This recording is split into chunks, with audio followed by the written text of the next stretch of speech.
तो नमस्कार दोस्तों, आप सभी का स्वागत है डिजिटल दिल्ली चैनल पर। और आप सभी को पता होगा ईडब्ल्यूएस रजिस्ट्रेशन फॉर्म अभी फिल हो रहे हैं, जिसकी लास्ट डेट अब 19 फरवरी की है। तो आप लोग अभी जो रजिस्ट्रेशन कर सकते हैं अपने बच्चे के लिए, नर्सरी केजी और फर्स्ट क्लास के लिए, वो 19 फरवरी तक अपने बच्चे के लिए रजिस्ट्रेशन फॉर्म आप लोग फिल कर सकते हैं। ईडब्ल्यूएस कैटेगरी से भी आप लोग फॉर्म फिल कर सकते हैं और डीजी कैटेगरी से भी फॉर्म फिल कर सकते हैं और सीडब्ल्यूएस कैटेगरी से भी। तो काफ़ी सारे पेरेंट्स का क्वेश्चन ये है कि अगर राशन कार्ड से आप अप्लाई कर रहे हैं तो राशन कार्ड में इशू डेट नहीं मिल पा रही है। तो उसके लिए मैंने आपको अपने चैनल पे पहले ही वीडियो बना के दे रखा है कि आप किस तरीके से इशू डेट देख सकते हैं राशन कार्ड की। और कुछ लोगों का क्वेश्चन ये है कि अगर बोथ एंट्री वाला जो कॉलम है, जैसे कि ये फॉर्म फिल करते हैं आप, तो जैसे अभी मैंने आपको लास्ट वीडियो में फॉर्म फिलअप भी सिखाया है कि आप किस तरीके से पूरा फॉर्म फिल कर सकते हैं, रजिस्ट्रेशन कर सकते हैं नर्सरी केजी और फर्स्ट क्लास के लिए। तो वहाँ पे जब आप पेरेंट्स की डिटेल डालेंगे तो वहाँ पे आपको गार्जियनशिप का ऑप्शन देखने को मिलेगा। तो अगर वहाँ पे आप बोथ पेरेंट्स सेलेक्ट करते हैं तो क्या आपको दोनों का इनकम सर्टिफिकेट देना होगा, मदर या फादर दोनों का देना होगा? तो देखिए, ऐसा नहीं है कि आपको वहाँ पे दोनों का इनकम सर्टिफिकेट देना होगा।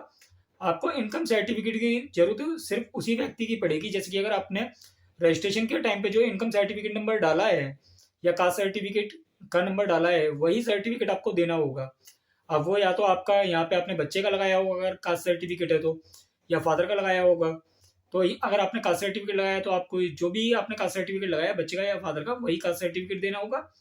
और ऐसा ही है अगर आपने इनकम सर्टिफिकेट जिसका भी लगाया, मदर का या फादर का, तो आपने जो रजिस्ट्रेशन के टाइम पे इनकम सर्टिफिकेट की डिटेल फिल करी है, वही सर्टिफिकेट आपको बाद में देना होगा जब आपके बच्चे का नाम अलॉट हो जाएगा किसी अच्छे स्कूल के अंदर।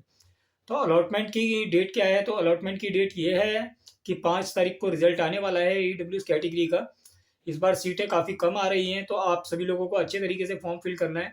फॉर्म फिल करते समय आप एक चीज़ का ध्यान रखें कि आपको रेजिडेंस लोकेलिटी बहुत अच्छे तरीके से फिल करनी है अपनी, और साथ ही साथ आपको काफ़ी अधिक स्कूल सेलेक्ट करने हैं फॉर्म के अंदर। ऐसा नहीं करना है आपको कि आपने सिर्फ 2-4 स्कूल फिल किए और उसके बाद में आगे स्कूल सेलेक्ट नहीं किए। आप अधिक से अधिक ही स्कूलों का चयन करें अपने रजिस्ट्रेशन फॉर्म के अंदर, जो कि 12th क्लास वाले हों। अगर आप चाहें तो सेकेंडरी क्लास वाले स्कूल भी सिलेक्ट कर सकते हैं और चाहें तो आप मिडिल क्लास वाले भी सिलेक्ट कर सकते हैं। पर आपको यहाँ पे अधिक से अधिक स्कूलों का सिलेक्शन करना है।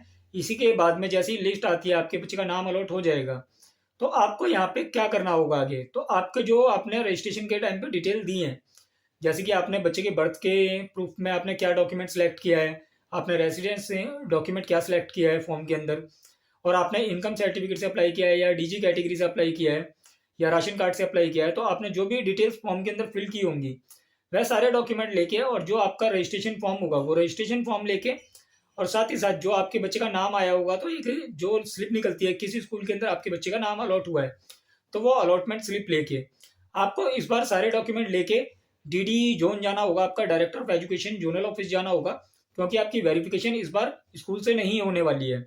जो वेरिफिकेशन इस बार डायरेक्टर ऑफ एजुकेशन के जोनल ऑफिस से होगी, तो आपको वहीं पे जाके वेरिफिकेशन करानी होगी। और इससे रिलेटेड जैसे भी एक रिजल्ट आता है उसके बाद में वेरिफिकेशन का जो प्रक्रिया चल रही होगी वो भी मैं आपको लाइव दिखाऊंगा पूरी, कि किस तरीके से आप वहाँ पे जाके अपने बच्चे का वेरिफिकेशन अच्छे तरीके से करवा पाएंगे।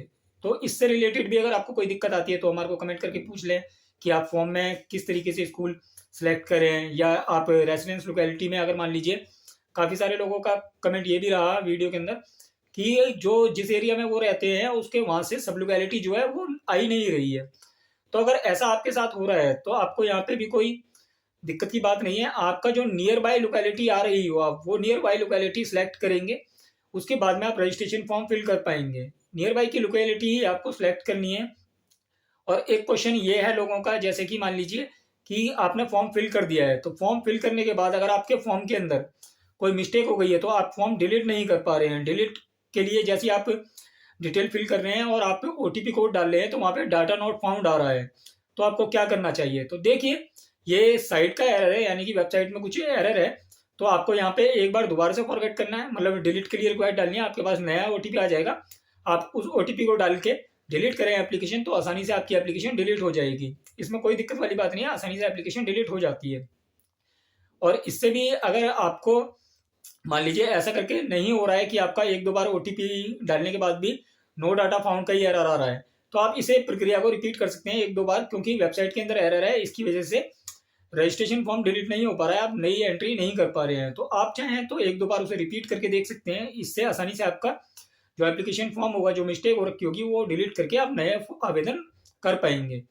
तो नए आवेदन, मान लीजिए आप किसी के घर में 2 बच्चे हैं और वो 2 बच्चों का एडमिशन करवाना चाह रहा है, तो एक मोबाइल नंबर से एक ही आप रजिस्ट्रेशन कर पा रहे हैं और दूसरा रजिस्ट्रेशन करने के लिए आपको दूसरा मोबाइल नंबर इस्तेमाल करना है।